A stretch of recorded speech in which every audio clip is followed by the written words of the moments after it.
Direto de Dourados, interior do Mato Grosso do Sul, o estado onde nós tomamos tereré, e isso não é um chimarrão gelado. Eu sou Fabrício Brown e nada viaja mais rápido que a velocidade da luz, com exceção talvez das má notícias, que obedecem leis próprias e especiais. Uau, foi profundo, hein? Douglas Adams. Bom, sou o Vinícius de Almeida e enquanto você está ouvindo esse podcast, eu fiz um trader aqui para pagar uma chipa que eu estava comendo. Eu sou o professor Fernando Machado e sucesso é ir de fracasso em fracasso sem perder o entusiasmo. É que eu tô fazendo um curso para coach, eu tô treinando como se apresentar. Então, assiste o Murilo Coach no YouTube, você vai gostar. Pessoal, vamos começar aqui já agradecendo vocês por estar acompanhando a gente nas redes sociais, tanto nas redes streaming também. Ficando aqui o convite de seguir a gente no Instagram, no Facebook, nas outras redes sociais que nós temos, Twitter, por aí vai. E redes sociais em geral, né? E outros. Em geral. Né? E outros. Gêneros.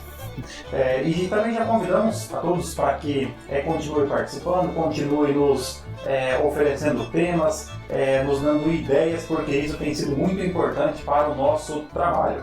Professor Fabrício, creio que todos nós estamos aqui ansiosos para saber qual é o nosso tema de hoje. E os patrocinadores estão? Correto. Então nós temos que lembrar aqui que agora nós temos um quadro especial destinado para apresentar os nossos patrocinadores. Então eu gostaria aqui de agradecer o carinho da editora Saraiva, que está nos patrocinando, e do supermercado Dois Irmãos.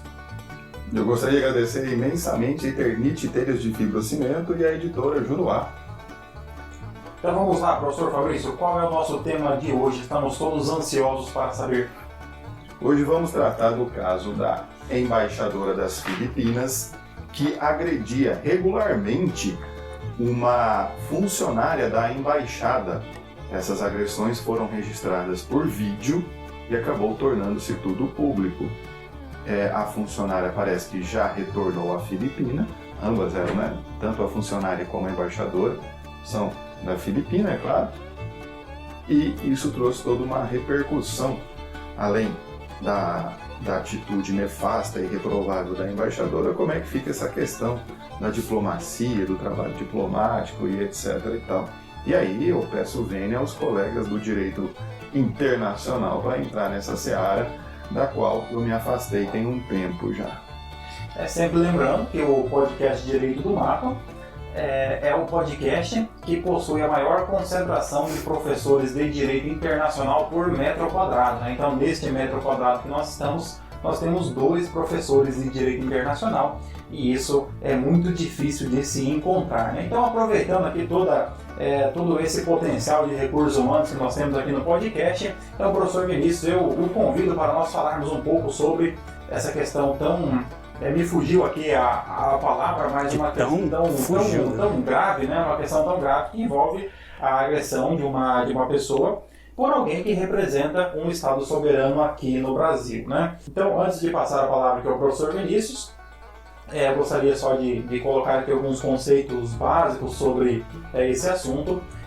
A embaixadora, ela representa, então, em território brasileiro, ela representa a República das Filipinas, ou seja, ela é uma representante do Estado filipino aqui em território brasileiro. Um desafio. Qual é a razão social das Filipinas? República das Filipinas. É só isso? Sim. Olha que bonitinho. É simples, né? Só a República das Filipinas. Não é democrático também igual a China? Não é democrático, não. E o nome Filipinas, né, se deve à homenagem a Felipe II, né, rei da Espanha, considerando que as Filipinas foram um país que foi colonizado pelos espanhóis, né? Inclusive, as Filipinas é a maior nação católica na Ásia, né? Então, nas Filipinas, 85% da população é cristã, tendo em vista a influência espanhola na colonização filipina. É isso? É a Wikipédia? Claro, né? Não, eu acompanho um pouco, eu gosto um pouco de estudar geografia, né? Na verdade, eu sempre quis estudar ou geografia ou história, né? Mas aí eu vi que financeiramente talvez não seria o melhor caminho e fui para outros lados. Também, do lado que eu fui, também financeiramente não foi muito bom, mas sem dúvida que são disciplinas que eu tenho muito apreço, que eu gosto muito, né? Parabéns. Então, voltando aqui ao nosso conteúdo, aqui essa questão ela envolve uma questão diplomática muito interessante. Por quê? Porque a embaixadora ela é a preposta, ou seja, ela representa as Filipinas, o Estado soberano, aqui em território brasileiro. Ou seja, é como se o próprio Estado estivesse aqui no país representado pela pessoa da embaixadora. Dentro da organização do Estado, as relações diplomáticas compõem um elemento muito importante da soberania do próprio Estado, que é a prerrogativa que o Estado tem de se representar nas relações internacionais. Atualmente, a principal norma que regulamenta as relações diplomáticas entre os países, a Convenção de Viena sobre Relações Diplomáticas, que é de 1961 e foi ratificada pelo Brasil em 65. Então essa norma é aquela que traz a maioria das regras que anteriormente eram regras costumeiras e atualmente então são regras que foram aí positivadas por meio desta convenção. Antes também de passar a palavra ao professor Vinícius, né, aqui uma ressalva importante que eu gostaria de fazer, que se refere justamente à classificação que a própria Convenção de Viena sobre Relações Diplomáticas ela traz sobre os funcionários. Por quê? Só aqui relembrando o caso. A embaixadora ela agrediu uma funcionária que também é de nacionalidade filipina. Ela agrediu essa funcionária que trabalhava ali na missão diplomática. De acordo com a convenção, nós temos três categorias de pessoas que podem trabalhar na missão diplomática, né? Além do corpo diplomático, né? Ou seja, além dos embaixadores ou da equipe consular que atua naquela embaixada. Então nós temos o chamado membro do pessoal administrativo e técnico, que seriam aqueles que atuam ali na missão diplomática, prestando serviços de apoio o serviço de apoio à atuação dos diplomatas. Nós temos também os chamados membros de pessoal de serviço, que são funcionários da própria embaixada, remunerados pelo Estado, pelo chamado Estado acreditante, que é aquele Estado que encaminha as pessoas, mas eles se destinam às atividades domésticas da embaixada. Atividades ali do cuidado, da limpeza, ali da conservação do ambiente da embaixada. E nós temos ainda uma figura aqui que seria até um pouco estranha à cultura brasileira, mas como essa convenção ela regula vários países, nós temos a figura do criado particular, que é uma pessoa que não é funcionário da embaixada, ela é remunerada diretamente pelo embaixador e a sua função ali é atuar como criado do embaixador, que seria ali uma pessoa de companhia do próprio embaixador. Então, como essa convenção ela regula vários países, em muitas culturas essa figura ela é uma figura muito comum, então nós temos ela na convenção. Particularmente, eu pesquisando, eu não consegui identificar se a pessoa que foi agredida, a funcionária que foi agredida, se ela se enquadrava na figura de um membro de pessoal de serviço, ou seja, se ela era uma empregada da embaixada ou se ela era uma criada particular da embaixadora, né? Aqui a diferença que teria se refere à relação que essa pessoa tem com o Estado.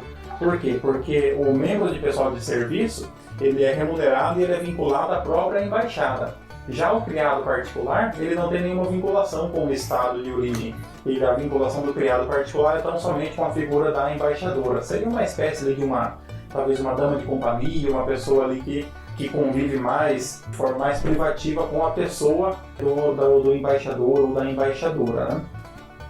Então, professor Vinícius, então eu passo para que você possa aí, nos ajudar nessa questão em quais são os reflexos jurídicos dessa situação aí que nos chamou tanta atenção na semana passada. Bom, antes da gente começar, tem uma coisa bem interessante de comentar, aproveitando aqui a fala do Fernando, é que a embaixadora, ela de fato é um preposto. Ela é justamente a cara, podemos dizer assim, é a cara da República das Filipinas aqui no Brasil. Então, um fato como esse, por mais que por si só já é totalmente reprovável, né? Alguém por uma situação de hierarquia agredir fisicamente uma pessoa, ainda mais de forma contínua. Mas a gente está falando justamente de a pessoa que representa um país atuar dessa maneira. Então, a repercussão dessa notícia, ela é justificável justamente por causa disso. Então, você que está ouvindo tem que levar isso em consideração. Por que de toda essa repercussão? Porque nós estamos falando justamente de alguém que deveria representar aquele país agindo de uma maneira totalmente contrária ao ordenamento jurídico, com toda certeza, das Filipinas e também aqui do Brasil. Então, a gente tem que ter essa preocupação. Outra coisa engraçada também é as próprias expressões, né, utilizadas no direito internacional, nesses tratados, como por exemplo, criado. Como o Fernando falou, fica estranho a gente aqui no Brasil querer continuar a falar essa expressão, até porque historicamente tem toda uma ideia do que seria isso e tal. Sabe uma coisa que é interessante a gente comentar aqui? Seria a possibilidade de que, se não me engano, quem foi embora foi quem mesmo? Foi a funcionária. Funcionária, ela né? Já havia ido embora. Eu não sei confirmar se a embaixadora também já foi, mas eu creio que ela já tenha sido convocada pelo país. Mas o interessante é que quem tomou a iniciativa foi a própria República das Filipinas. Aí vamos analisar numa outra situação, seria o Brasil. Se o Brasil ele poderia exigir a retirada dessa pessoa, inclusive o Brasil já fez isso esse ano em relação aos embaixadores da Venezuela, pediu para se retirarem. Haveria essa possibilidade? Para isso, a prática internacional ela exige que primeiro o Brasil ele classifica a figura do embaixador como persona não grata, que seria aquela pessoa que estaria atuando, abusando das suas imunidades, dos seus privilégios, como uma forma... Não, abusando de fato com os seus privilégios e imunidades, atentando assim com o próprio direito brasileiro. Se ela não está cumprindo com as normas aqui, então ela se torna uma pessoa totalmente indesejável para aquele país, para aquele estado acreditado, onde ele está lá cumprindo a missão diplomática. Então abriria assim a possibilidade, já que nós temos alguém que está abusando do seu direito, haveria a possibilidade do Brasil então determinar que aquela pessoa se retirasse. Só que tem que dar um time, tem que dar um tempinho aí para essa pessoa poder, e o governo também, onde ela pertence, poder se retirar. Essa declaração, vamos assim dizer, de persona não grata, é justamente uma espécie de comunicação. Avisa, fala assim, ó, a pessoa aí não é gente boa não, a gente não está mais querendo aí. Dá um tempinho para você ir embora, senão vai sofrer as consequências. Até porque a gente não pode esquecer, né, digo mais para não dizer menos. Os embaixadores, como eu disse, imunidades e privilégios. Aí eu vou pedir auxílio aqui para quem realmente é mestre, doutor no assunto, que é o professor Fernando, para me ajudar a me lembrar aqui quais eram os privilégios e imunidades. Por exemplo, pode ser preso um embaixador? Então, aqui nós temos que, de acordo com a Convenção de Viena, a figura do embaixador e os seus familiares, eles possuem a prerrogativa plena. A prerrogativa do embaixador e dos seus familiares ela é plena e restrita e possui imunidade civil, administrativa, tributária e criminal. Vamos dar aqui um exemplo um pouco mais grave, né? Vamos considerar que ao invés de ter agredido a funcionária, a embaixadora houvesse cometido um homicídio contra a funcionária.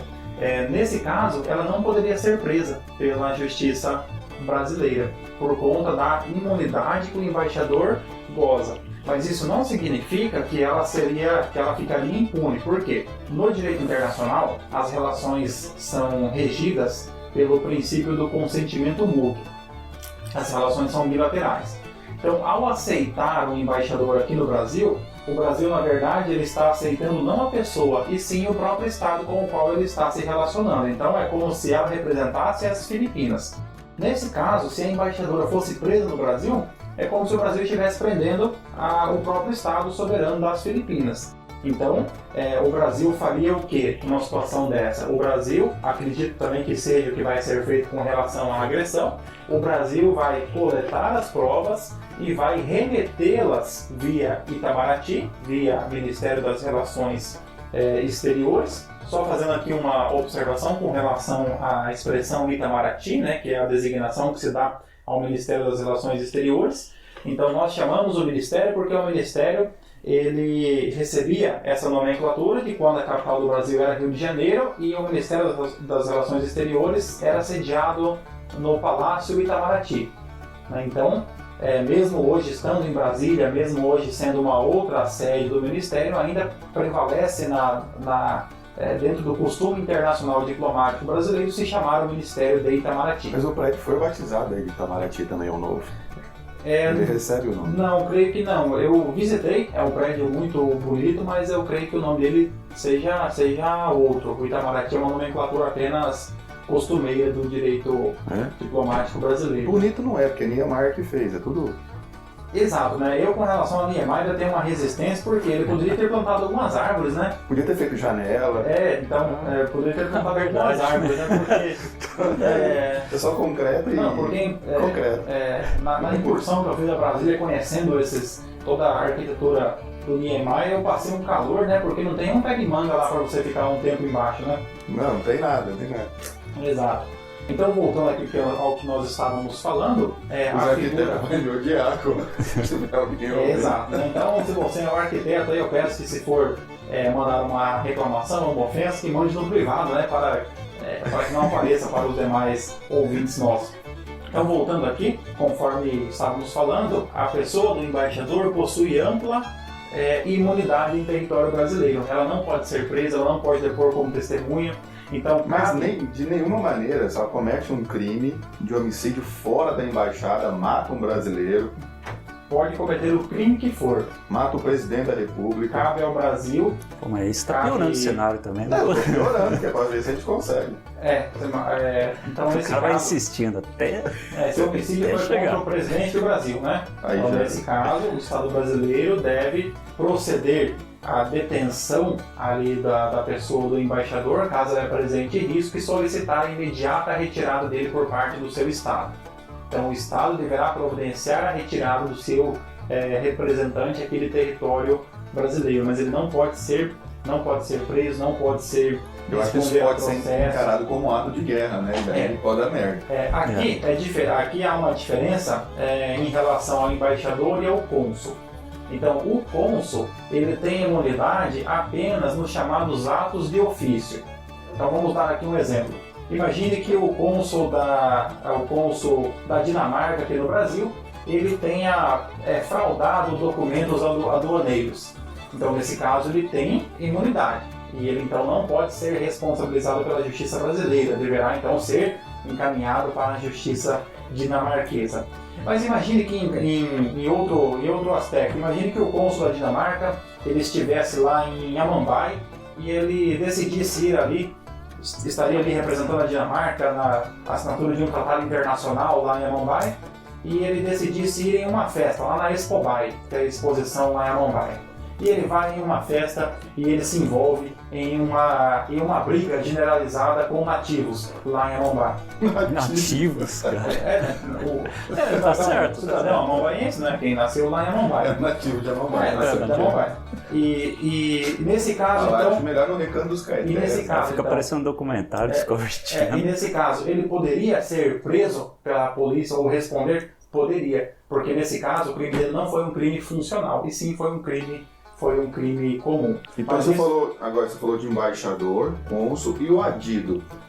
O adido, o chamado adido, que nós temos no Brasil a figura do adido militar, ele é um representante das Forças Armadas brasileiras em outros países. Esse seria o meu emprego dos sonhos, porque eu imagino o tanto de trabalho que um adido militar ele tem em um outro país, né? Principalmente o Brasil com a sua tradição sua tradição bélica, né? Então eu imagino tanto o serviço que tem um adido em um outro país, né? Mas na América do Sul, nos últimos anos, a gente não entra em guerra com nenhum outro país entra em guerra entre si, porque aí a América do Sul consegue se fuder sozinha, né? Cada país consegue se desgraçar por si mesmo. Não precisa de guerra. Na América do Sul nós já temos a nós mesmos, né? Para brigar com os outros, né? Para que inimigos, né? Nós não precisamos, nós somos o nosso próprio inimigo, né? Então o adido é o representante. Correto. Pronto. Aqui também, se fosse uma outra dúvida, né? A diferença do diplomata e embaixador, né? O embaixador ele é o chefe da missão diplomática. Em países em que o Brasil possui uma grande relação internacional, por exemplo, Estados Unidos. Talvez na embaixada brasileira em território americano você tenha lá 10, 15, 20 diplomatas e um deles é designado como o chefe da missão. Ele é o embaixador. É para cada coisa. Questão comercial tem um pessoal, questão não sei o que tem outro. Correto, né? E além do consulado, que o consulado você pode ter ele não só na capital, né? O consulado, como ele se refere a relações privadas, né? Relações comerciais, documentação, atendimento a cidadãos do país de origem. Aí você pode ter várias outras sedes, né? Dourados não tem nenhum consulado, mas Ponta Porã tem o consulado do Paraguai lá. Correto, nós temos lá o consulado. Fica melhor para atender os nacionais, né? O Brasil... É longe, né? A sede... O Brasil, ele encerrou a sua representação diplomática em 6 países esse mês. Não me lembro exatamente o nome de todos, mas São Tomé e Príncipe, Granadas e mais alguns outros países, né? Países que muitas vezes nós nem lembramos que eles existem. A finalidade foi cortar despesas, você não tinha uma relação comercial expressiva e etc, e manda esse pessoal para trabalhar num lugar que precisa de gente. Isso. Esse caso, por exemplo, é o caso dessa embaixadora filipina. Ela era embaixadora do Brasil, da Venezuela, da Colômbia e, salvo engano, da Bolívia. Ou seja, ela aqui sediada no Brasil, ela representava as Filipinas também em outros países. É uma questão de economia, né? Você manda uma pessoa para uma região.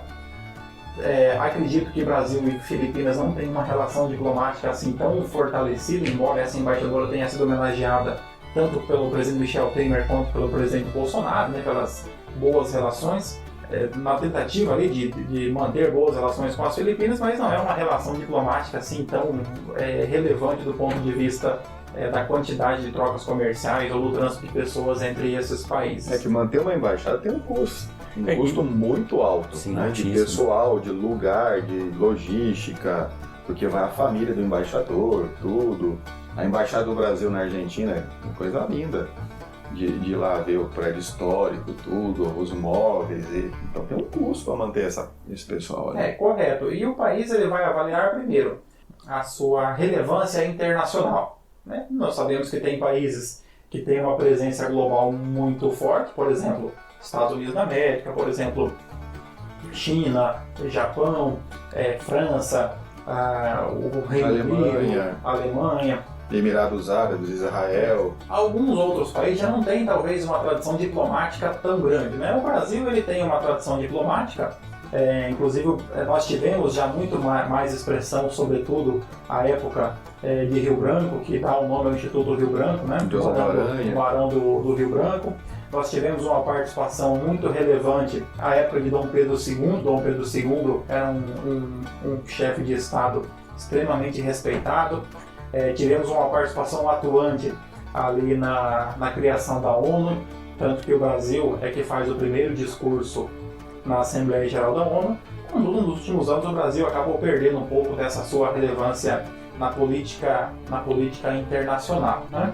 Nos últimos 40 anos ele vem só definhando. Exato, né? O Brasil vem a cada ano, ele diminui um pouco mais a sua presença internacional. Por isso a gente não precisa de guerra. O que de uma forma ou de outra, eu também não vejo isso como uma falha, porque nós temos os nossos problemas aqui, né? Então acho que nós temos que nos concentrar primeiro nos nossos problemas para depois tentar aí, do ponto de vista da política internacional, o Brasil ele é muito parceiro para assinar tratados. Se alguém falar em convenção internacional, o Brasil vai lá e assina o tratado. Não, se tiver uma caneta na mesa, o pessoal pega e assina. Assina o tratado, sai na foto, volta pra cá, ratifica e depois não cumpre, nem lembra que depois nem lembra que o Brasil está naquele tratado. Né? Muda o chefe executivo, mas não fui eu, não estou sabendo.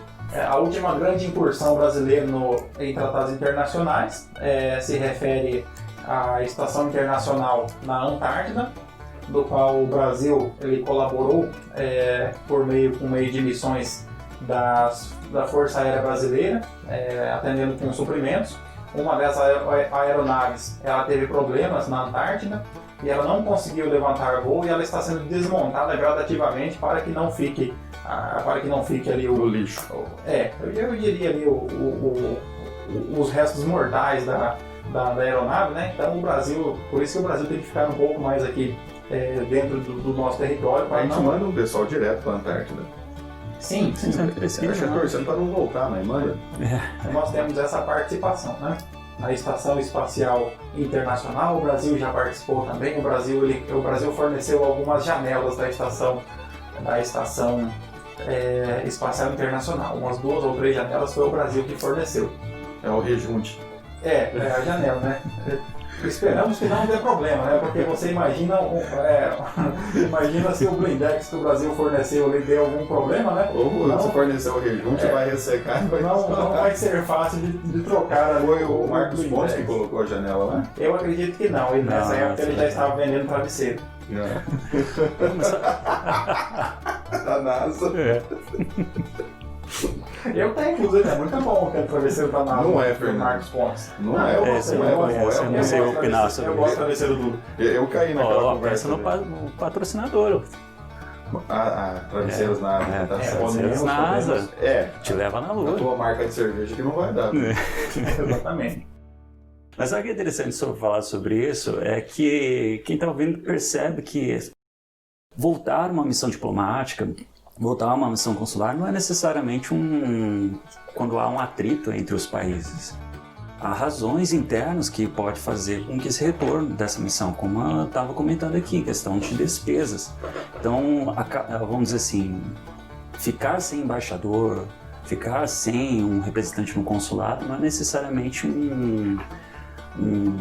uma controvérsia entre os países, né? Isso é bem importante comentar. Bom, mas vamos analisar agora isso aí numa outra perspectiva, né? A questão da vítima. Vamos pensar um pouco sobre isso. Aqui a gente tem uma relação de trabalho, que era a embaixadora em relação à sua criada. Vamos ver como é que fica isso aí. Para isso a gente vai precisar da ajuda aí do Fabrício. E aí, Fabrício, essa questão trabalhista, como é que a gente pode resolver? Como envolve o direito internacional, na primeira questão, provavelmente ela retornou para a Filipina, vai se resolver na lei na República das Filipinas, que eu faço a mínima ideia de como funciona o direito de trabalho lá, se é que tem um direito de trabalho. Nem todos os países têm um ordenamento jurídico voltado especificamente para a relação empregador-empregado, como é o nosso. Porém, contudo, entretanto, se aqui fosse, essa atitude da empregadora daria razão para rescisão indireta do contrato de trabalho por iniciativa do empregado. A empregada, nesse caso, poderia demitir a empregadora. Só que o empregado ele não tem essa força, necessariamente ele entrar com uma ação judicial para a rescisão indireta do contrato de trabalho, uma reclamação trabalhista com esses fins, demonstrando o ocorrido. E aí, nesse caso, seria uma rescisão justificada pelo empregado, porque assim como a CLT ela impõe falta grave para o empregado, a CLT também impõe faltas graves para o empregador. O empregador também que ofender a integridade física, agir com excesso de subordinação, de hierarquia e etc. São várias as questões, salvo o melhor juízo do artigo 482 da CLT, né? Que o 483 é para o empregado. Agora eu estou puxando na memória, 483, que tem aqui. O empregado poderá considerar rescindido o contrato de trabalho e pleitear a devida indenização quando corre perigo manifesto de mal considerável, praticado o empregador ou seus prepostos contra ele, as pessoas e sua família, ato lesivo contra a honra e boa fama, o empregador ou seus prepostos ofenderem-no fisicamente. Então, houve ofensa física, né? Além da ofensa física, houve ofensa sim à honra e à boa fama. Duvido que essa mulher só batia, ela devia aproveitar e xingar também. Você chegou no ponto da agressão física, tinha também a agressão à honra e a boa fama. Então, possibilita o empregado fazer a rescisão do contrato de trabalho e aí a questão da indenização. A indenização seria, primeiro, receber todas as verbas que tem direito, saldo de salário, 13º, férias, aviso prévio, sacar o FGTS, seguro-desemprego, tudo isso tem direito. Além, é claro, do chamado dano extra-patrimonial, que na linguagem mais simples seria o dano moral, uma indenização pelo sofrimento. Caberia também um dano material se essa pessoa teve alguma lesão e dessa lesão houve uma redução da sua capacidade laborativa por conta de ter apanhado e reduziu. Mas o dano moral está evidente, né? O sofrimento que ela teve por causa das agressões, tanto físicas quanto a sua honra ali no local de trabalho. E o direito do trabalho há muito tempo encara essa questão do dano moral no ambiente de trabalho, não só quando chega nesse extremo, né? Isso é o extremo do maltrato para o empregado, né? Chegar na agressão física corriqueira. É claro que a gente não sabe a realidade da cultura das Filipinas, como é que é o país deles, etc. Mas isso pouco importa, porque isso é reprovável em qualquer cultura, o empregador agir dessa maneira. Há tempos no Brasil a gente reprova isso já, né? Nós já deixamos a escravidão de lado e qualquer forma de castigo físico empregador-empregado. Então, isso é reprovável em qualquer cultura e não pode ser aceito. Então a Justiça do Trabalho iria identificar para ver quais as condutas que foram feitas dessas formas, o dano que foi causado, essa relação de causa e efeito entre a conduta e o dano, para precificar isso. Então, no direito privado, a forma de indenização que existe é converter tudo isso em pecúnia, em dinheiro, e obrigar o causador a pagar. O direito privado ele não vai além desse tipo de punição, ele não pode. Se fosse pensar a agressão física, seria a lesão corporal, questão do direito penal, mas o direito do trabalho, o direito privado fica transformar tudo nessa forma de indenizar, de forçar o empregador, né, reparar os danos sofridos. Nesse ponto, professor Fabrício, interessante estar a questão da cultura, porque essa é uma questão muito delicada no trato entre os países, no trato internacional. Por quê? Aquela ideia que algumas pessoas fazem, por exemplo, a embaixada de um país, ela considera-se território daquele país. Não é também dessa forma. O que acontece é, todos os locais diplomáticos, eles também possuem a imunidade territorial, ou seja, a embaixada das Filipinas no Brasil, o Brasil não pode ingressar naquele local, seja uma casa, seja um andar de um prédio, seja uma sala, sem autorização das Filipinas. O Brasil não pode, então o Brasil tem que respeitar. Nessa questão cultural, é interessante porque o país que recebe o embaixador, que é chamado do estado acreditado, que em direito internacional você enviar o seu embaixador se chama acreditar. Então o país que envia o embaixador é o país acreditante, quem recebe é o país acreditado. Uhum. Nesse caso, o Brasil é o país acreditado. Então o Brasil ele deve respeitar a cultura filipina, contudo, o representante das Filipinas, ele deve também, na medida daquilo que é aceito no estado onde ele está, ele deve se submeter às regras locais. Exemplo, os ingleses, eles dirigem na outra faixa, né? Eles dirigem na faixa da esquerda. Não poderia, por exemplo, o embaixador britânico aqui no Brasil dizer: eu tenho imunidade, então eu vou dirigir na esquerda e todos os brasileiros terão que desviar, porque eu não poderia. Por quê? Porque na medida em que ele se relaciona com o Estado brasileiro, ele deve também respeitar da mesma forma que se o embaixador de um país africano ou de um país árabe no qual se admite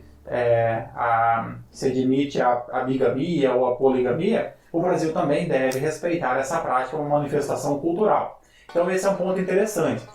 Aqui, claro, que esse respeito ele tem também limites.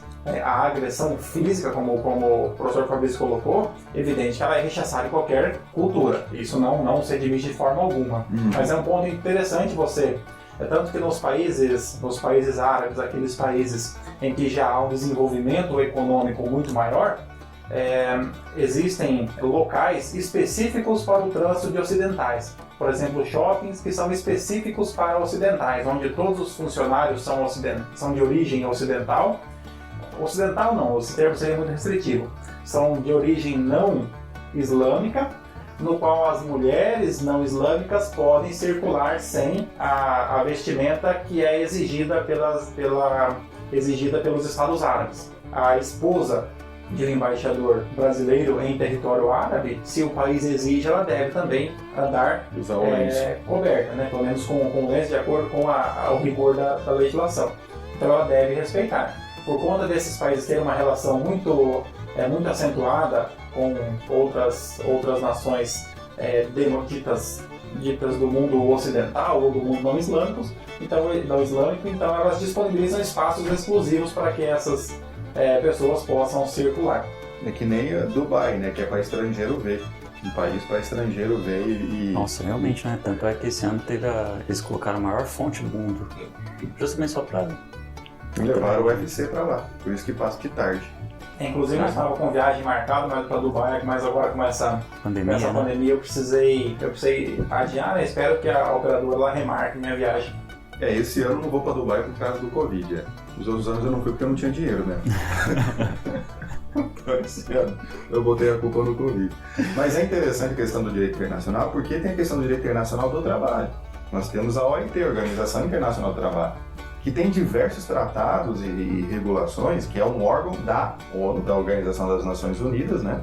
Que envolve a questão do trabalho da criança, da mulher, essa questão tem inclusive desse tipo do tratamento, da evitar desigualdade. Então, existem normas internacionais sobre trabalho também. E os países signatários da ONU também participam da OIT, necessariamente. Então, também fazem parte. Então, essa questão da agressão, não importa a cultura, ela é reprovável nessa relação empregador-empregado. Na verdade, a agressão ela é reprovável em qualquer cultura, em qualquer relação. Né? E daí você já deixou de ter uma relação saudável, seja ela qual for. Então, ensejaria dentro do direito do trabalho, além do rompimento do contrato, pagamento de uma indenização das verbas todas que tem direito, uma indenização proveniente do dano moral ou do dano patrimonial.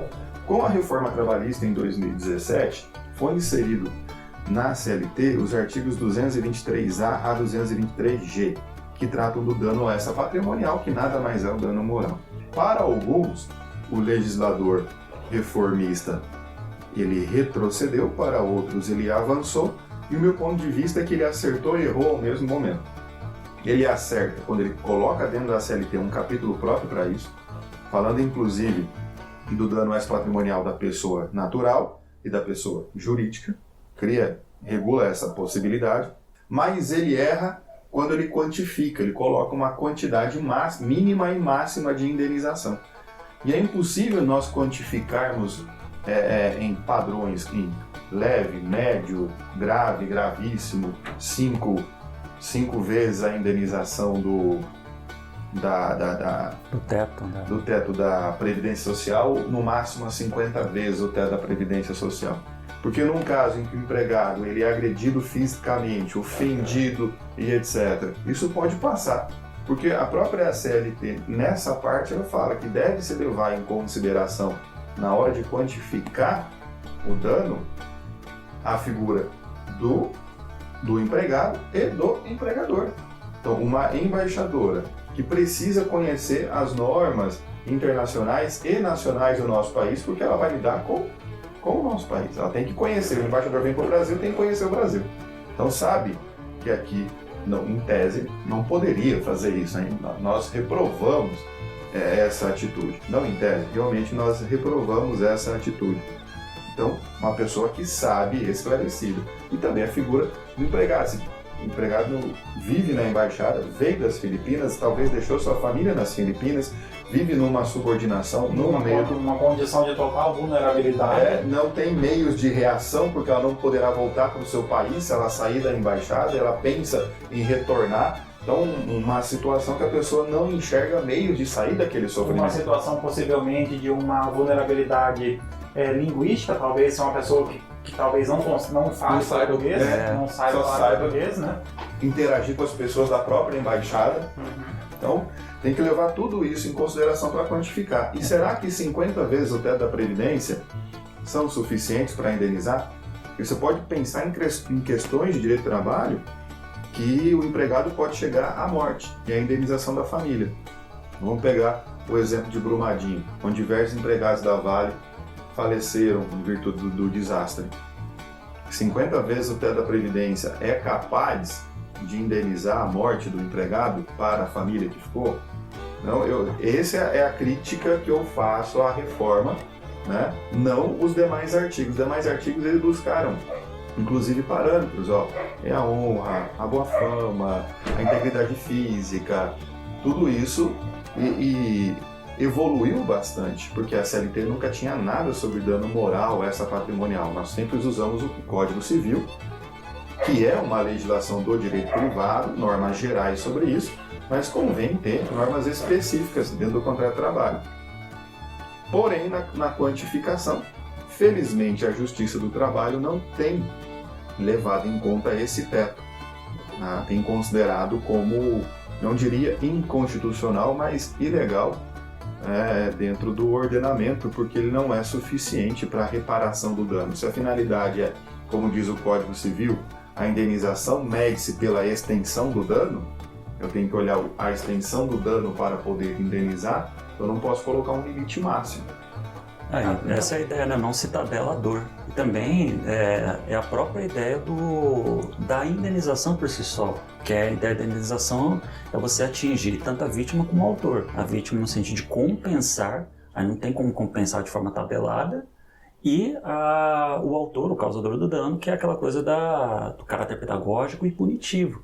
Também é outra coisa, não é para tabelar. E capacidade econômica do empregador, né? Então nós temos uma empresa que talvez aí, se ela tenha práticas sistemáticas, quando tem um valor tabelado, talvez para a empresa seja mais relevante judicializar e ter uma indenização limitada do que efetivamente instituir uma política de prevenção de danos como esse, né? Essa questão da capacidade do empregador também é interessante porque o juiz olha isso também.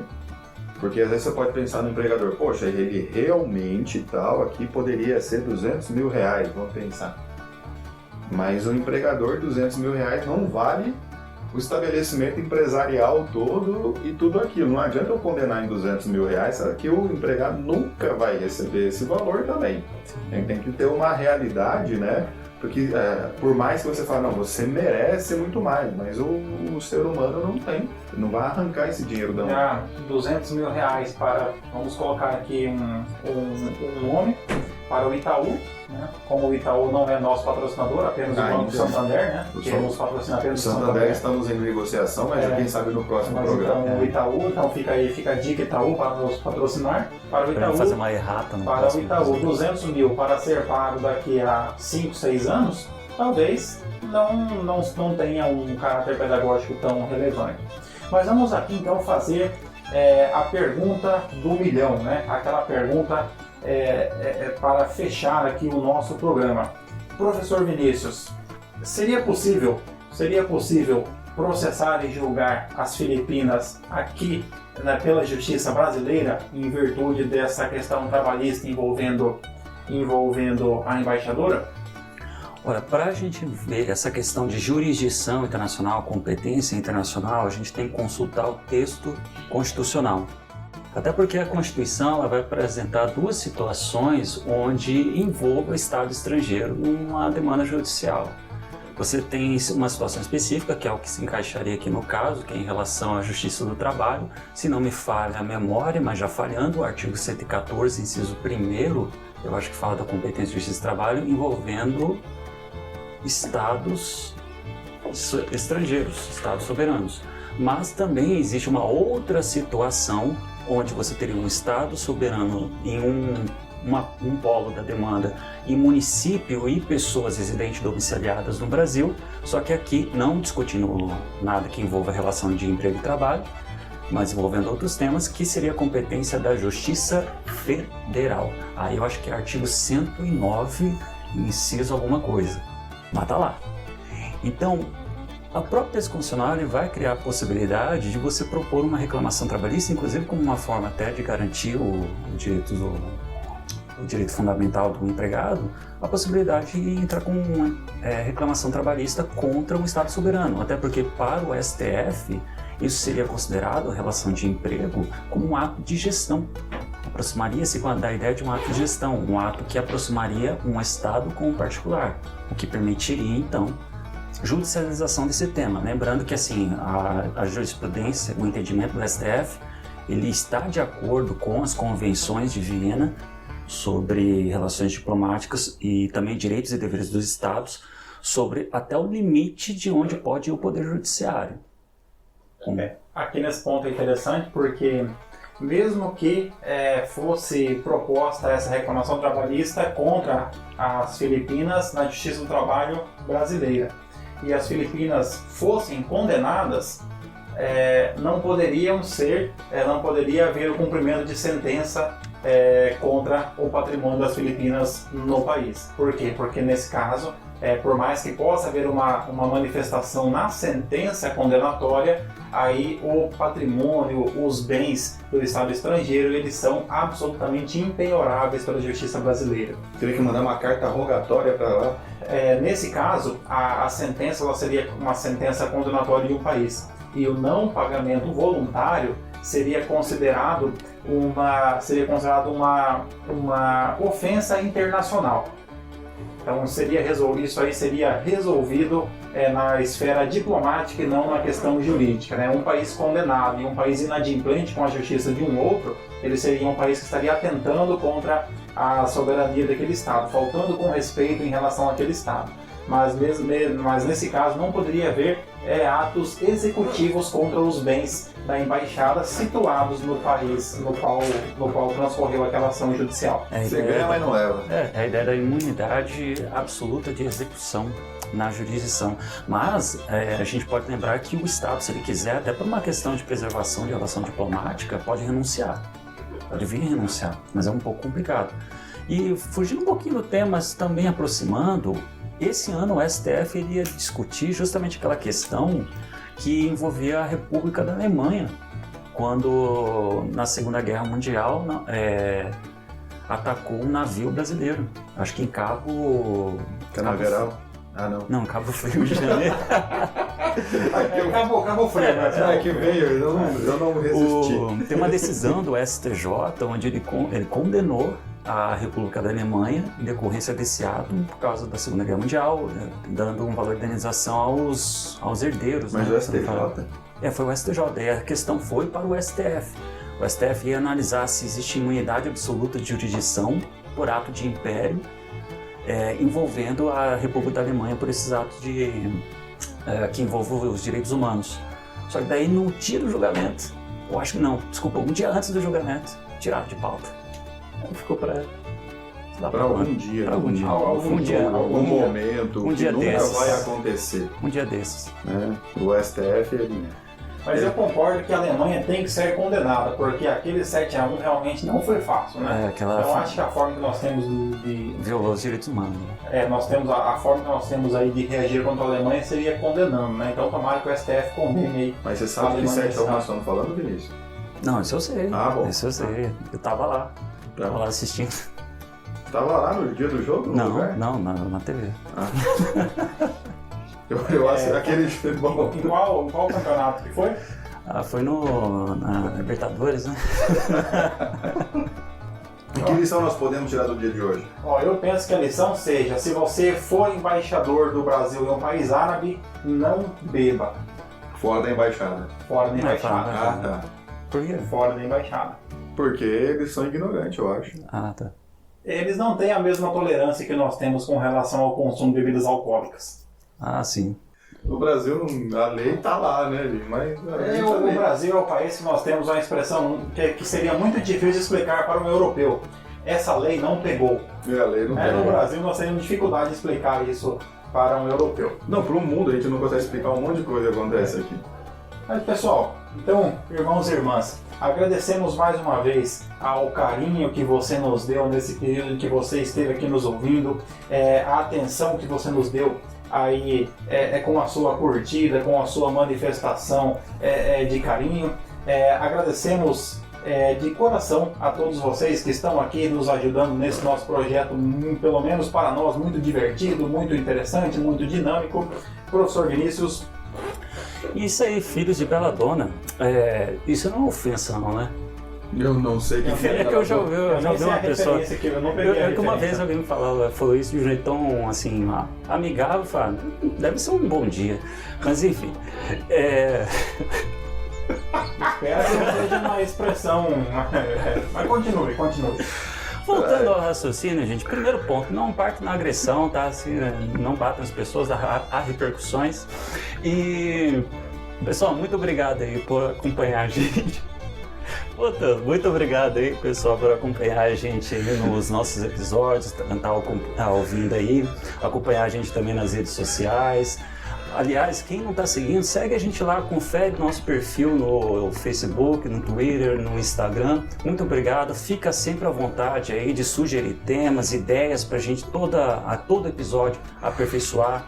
Tudo que foi trazido por vocês a gente leva em consideração com todo o coração e coloca sempre no próximo episódio. E fazer aqui, né, uma homenagem, né, relembrar que faleceu o grande professor Paulo Bonavides, excelente constitucionalista, grande cientista político, que infelizmente o direito brasileiro e o direito também da América do Sul acabou perdendo. Então salve Paulo Bonavides. Rest in peace, Paulo Bonavides. E filho de Peladona. Eu gostei disso. É isso que você falou mesmo? Beladona. Ah, Beladona, entendi Peladona. Beladona? Isso vai pegar mal, hein? Então, com esse nível baixíssimo, nós terminamos do nosso podcast. Pedimos desculpas a todos. Mas é um sábado à tarde, nos perdoem. Meus amigos, é sempre um prazer estar aqui com vocês. Nós nos divertimos fazendo isso. Espero que vocês também se divirtam aprendendo um pouco de direito com a gente. Uma ótima semana. Sejam muito felizes.